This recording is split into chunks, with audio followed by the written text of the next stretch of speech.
السلام عليكم ورحمة الله وبركاته. طفلات شحالكم؟ ياك لباس ياك بخير؟ نتمنى من الله دائما تكونوا بأحسن الأحوال. يا مرحبا بكم وسهلا في قناتكم وقناتي، ومرحبا بكم وسهلا في فيديو جديد. اليوم طفلات جبت لكم عصير اللي عصير الجمال اللي إن شاء الله له يغير حياتك وعمرك تستغني عنه. هذا العصائر عندهم ياسر من الفوائد، يعني ما شاء الله. هذا فوائد هذه العصائر اللي جبت لكم اليوم يحتويان على ياسر من الفوائد والفيتامينات اللي تخلصنا من السموم العالقة في الجسم. العصير هذا يحتوي على الكثير من المواد الفعالة ومضادات الأكسدة، وتساعد على بناء خلايا جديدة وتحسين طبقة الجلد الخارجية. سامحوني على التصوير.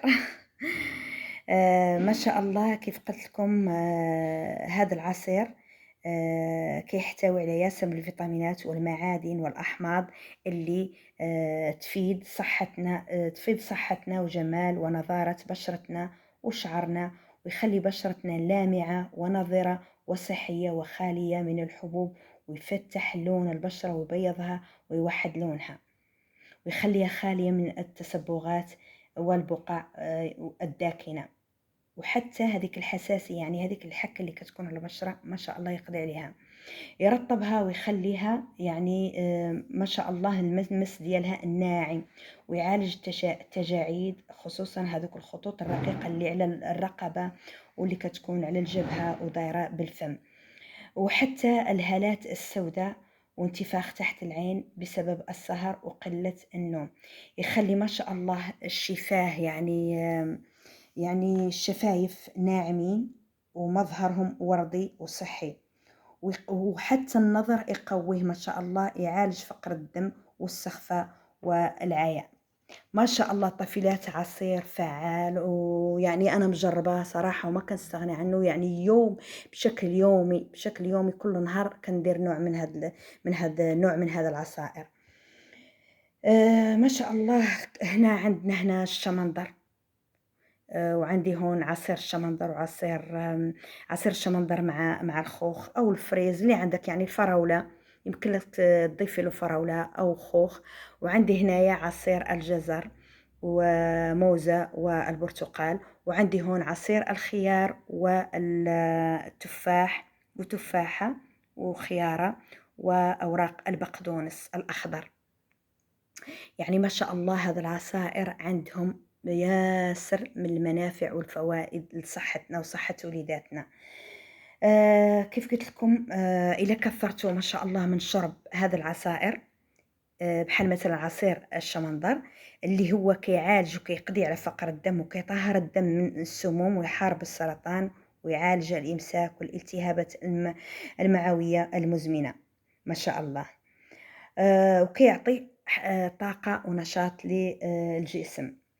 يعني نصيحتي لكل سيدة وكل ربة بيت تخلي هذا العصائر بشكل يومي وتعودي نفسك عليه ووليداتك عليهم. يعني أحسن لك، يعني من يعني هاد العصائر عندهم فوائد اللي يغنوك عن المشروبات الغازية والعصائر المعلبة. أنا ما كندخلش الصراحة، ما كندخلش لبيتي أبدا العصائر المعلبة، وكان منع أولادي من العصائر المعلبة. ما شاء الله. من أجل سلامة صحتكم وصحة أولاداتكم عندي هنايا عصير الجزر. عصير الجزر مثلا أنا طحنته هنا ني وضفت عليه موزة وضفت عليه برتقالة. انتي تبغي مثلا تغليه غلية واحدة وتخليه حتى يبرد، يمكن لك تضيفي له عصير البرتقال وموزة وتخلطيهم بالخلاط.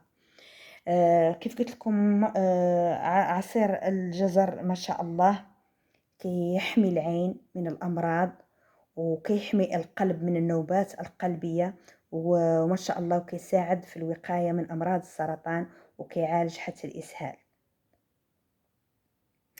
وما شاء الله كيسيطر حتى على ضغط الدم وكيحسن من الجهاز الهضمي ويعالج فقر الدم. عندي هنا ما شاء الله عصير خيارة. عصير الخيار عندي هون خيارة واحدة مع تفاحة ومع أوراق المقدونس الأخضر، حنا كنقولوا له هنا المعدنوس في المغرب. فوائد هذا العصير ما شاء الله، حتى هو في نفس يعني كيصفي البشرة ما شاء الله،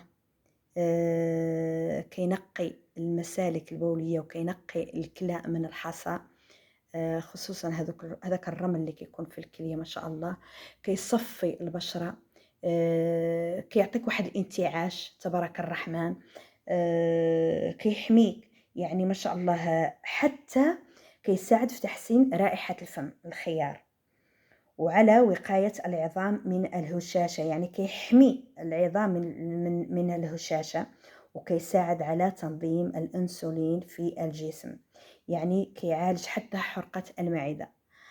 باختصار هذا هو عصير النضارة اللي كيعطي نضارة وكيصفي البشرة ديالنا، ما شاء الله كيخلي شعرنا يعني طويل وكثيف وقوي ما شاء الله، وفي واحد اللمعة يعني ما شاء الله.